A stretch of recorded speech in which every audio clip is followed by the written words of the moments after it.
the group known as Youth Demand, covered the inside and the outside of the building in red paint. They claim that they are the party that are complicit, Labour is, in what they've described as the murder of Palestinians in the Gaza conflict. So loony lefties, or do they have a point, and what might they do next? Who better to tell us than Charlie Peters, our reporter who broke the story of how Youth Demand came about last week. This is Labour paying a price here for its stance on war in Gaza, refusing to back an unconditional ceasefire. And you've just heard the Youth Demand position on that stance. But they're more than just a pro-Palestinian group. They're also an environmentalist outfit. They take on what they describe as two concurrent genocides. They say they're campaigning against activism in the Rosebank in Scotland to the West Bank in Palestine. Rosebank being the oil field. That's right. So they're campaigning against Tory oil licences, using their languages, and they're also campaigning against a two-way arms embargo on sales to Israel. But I can reveal that in the next hour, I anticipate that the next action from Youth Demand will occur. So they struck yesterday at Labour Party HQ. They won't say where they're going to do something today, but they have told me in the last 10 minutes that their actionists, as they describe their activists, will be conducting another protest on the streets of London in the next hour. Got a hunch? I think central London. I think it could be. We saw Labour being hit yesterday. The Tory it could be the Tory party today. They are very specific when they mention the Tory oil licences in their campaigning, so it could be the same again. And I have to stress that every time I speak to activists from Youth Demand, the group that we revealed last week, they always stress how they feel as though democracy has failed, and they don't think that they can vote their way out of what they describe as these concurrent and ongoing crises. So they say that the only way to deal with it is that kind of behaviour. Saying, people were listening on the radio, they actually were inside the Labour Party HQ too with great red spray guns. Like a fire extinguisher of and they're causing huge damage. It's going to be quite an expensive bill for Labour. I would just be so ashamed if that was my young 20-year-old or whatever they are. What an utter disgrace. Look, that's just pure criminal damage. Did anybody get arrested for this, Charlie? Yeah, 11 arrests yesterday. But as far as I understand, the group is made up of low hundreds of numbers of activists. So there could be a fresh round, a fresh cell sent out today for that next demonstration. Honestly. Let's talk to Lord Walney now, former Labour MP, government's advisor on political violence and disruption, and friend of the show. Good to see you again, Lord Walney. What's your response? I had a very emotional response watching those activists destroy the inside of that building, the damage that they cause. What's your response? Yeah, the level of criminal destruction is depressing, and I think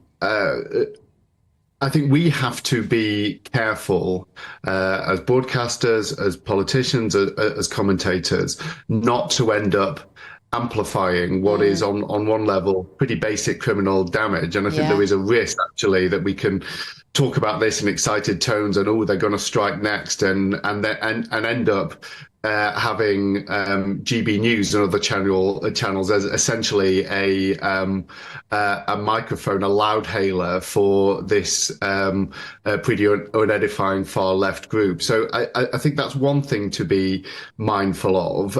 It's interesting that this, my understanding, and your correspondent has done some good work on this. Has shown the move of what is essentially an environmental group into campaigning for Palestine, and that shows firstly the level of interchange on the far left, I think, between the militant environmental campaigning and the Gaza protests. And also, I think it shows a level of cynicism from these environmental campaigners who have been, I think, frustrated that their actions in blocking roads have not been getting the publicity that they hoped that it would because of the dominance of the Gaza protests in recent months, that they have essentially moved onto that turf to try to get a look in through combining the two. To piggyback that attention.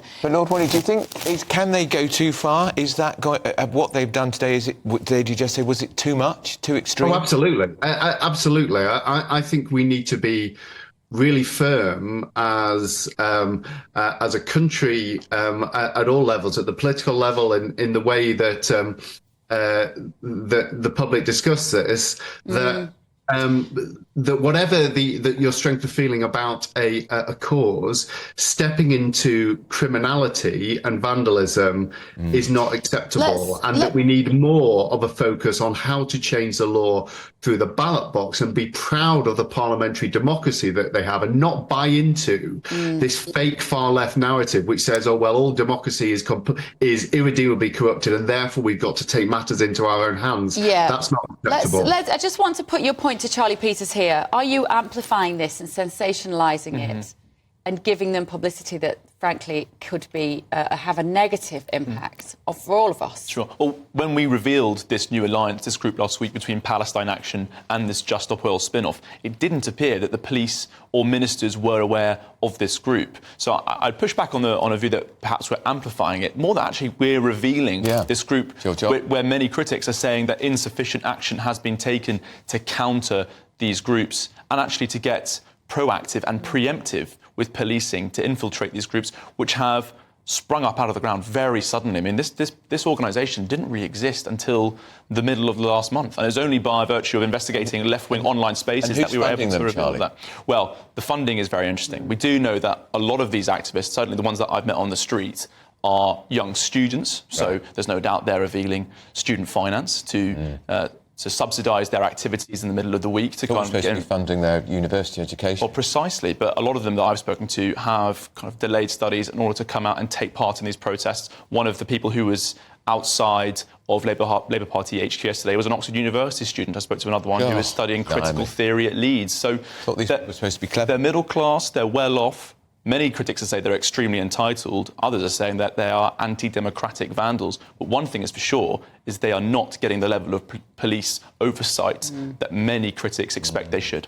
Well, they're trying to put meaning in their otherwise meaningless lives, it seems, doesn't it? And causing disruption in the way.